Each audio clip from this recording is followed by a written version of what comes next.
Hai Mams, ketemu lagi dengan saya Dr. Dara di sini. Mungkin ada Mams di sini yang mengalami BAB sakit setelah melahirkan. Mau tahu kenapa seperti itu? Saksikan videonya, tetapi sebelumnya subscribe dan nyalakan dulu loncengnya.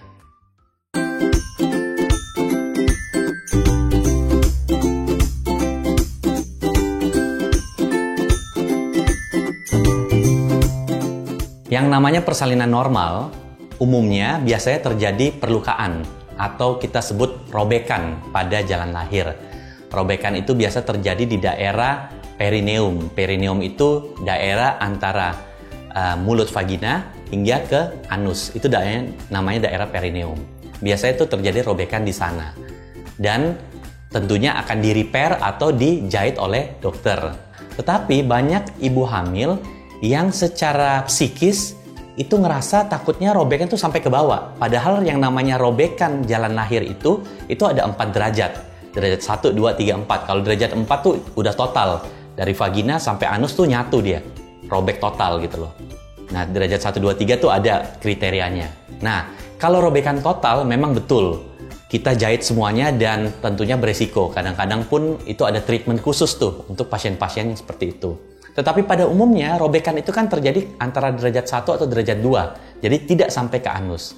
Pun demikian biasanya ibu hamil sehabis melahirkan yang mengalami robekan derajat 1 atau derajat 2 itu sudah dijahit sama dokter, dia masih takut. Kenapa seperti itu ya? Itu namanya psikis. Dia masih takut nanti jahitannya kebuka, nanti sakit. Itu wajar walaupun sebenarnya yang namanya dijahit itu sudah dijahit dengan tata cara yang benar. Jadi mestinya tidak dengan keluarnya feses itu dapat membuka jahitan.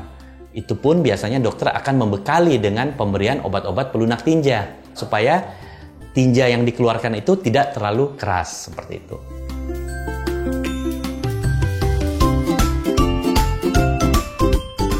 Nah, kita harus memberikan penjelasan seperti tadi bahwa yang namanya dokter menjahit itu sudah ada tata caranya.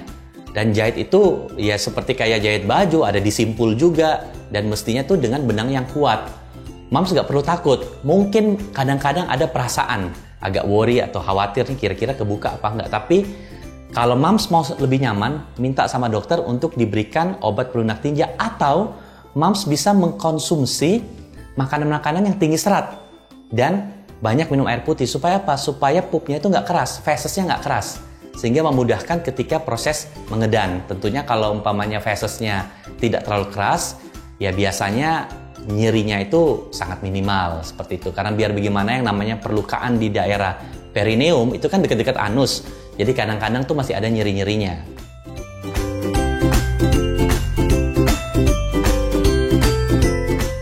Obat pencahar itu pengertiannya kalau orang susah BAB. Jadi dia udah beberapa hari tidak BAB, dikasih obat pencahar. Apakah yang diminum atau langsung disemprotkan ke anus. Nah, kalau saya lebih menyarankan mengkonsumsi makanan yang tinggi serat.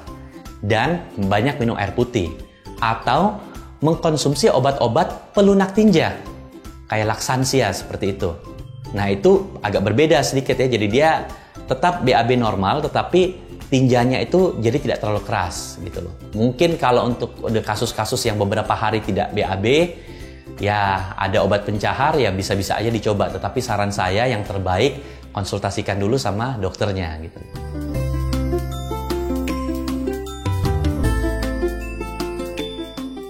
Jadi makanan berserat itu umumnya tuh dari sayur-sayuran dan buah-buahan. Jadi banyak makan sayur, apalagi kan kalau orang mau melahirkan tuh banyak yang disarankan makan sayur-sayuran daun katuk supaya menambah juga produksi ASI, itu boleh. Sebenarnya sayur-sayur apa aja juga boleh yang berserat ya, sayur daun-daun hijau, bayam, kangkung itu boleh semua. Paling enak biasanya dikombin dengan yang namanya buah-buahan. Karena buah-buahan ini cukup mengenyangkan, sehat, tinggi serat, dan banyak juga vitamin dan mineral di dalamnya, seperti itu.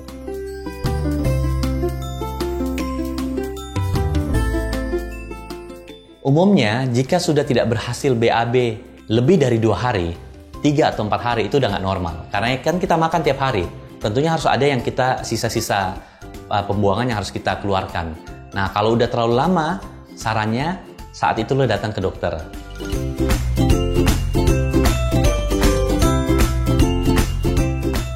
Biasanya orang habis melahirkan itu kan yang bikin agak orang takut-takut itu kan ada robekan. Dan ada salah satu cara, walaupun ini mungkin tidak semua ya, tapi kalau saya suka memberikan tips ini sama pasien saya untuk menguatkan otot-otot yang berfungsi di sekitar anus dan vagina. Itu ada otot yang namanya otot pubococcygeus, di mana otot itu bisa dilatih dengan senam yang namanya senam Kegel. Mungkin saya rasa moms di sini sudah gampang sekali ya, udah tahu tentang Kegel. Tapi kalau ada yang belum tahu, Kegel itu semacam kayak kita membayangkan ada jarum yang mau ditusukin ke area pantat kita atau anus kita. Pasti kita kayak cut, cut, seperti itu kan. Kayak kita mengencangkan kita punya otot-otot di sekitar genital kita, seperti itu. Nah, itu boleh dilakukan pada saat lagi santai, pada saat lagi sebelum tidur, ya kan. Karena kalau otot-otot itu kuat, biasanya juga moms tuh menjadi lebih pede dan kadang-kadang dapat meminimalisir kalau ada nyeri-nyeri yang bersifat minimal.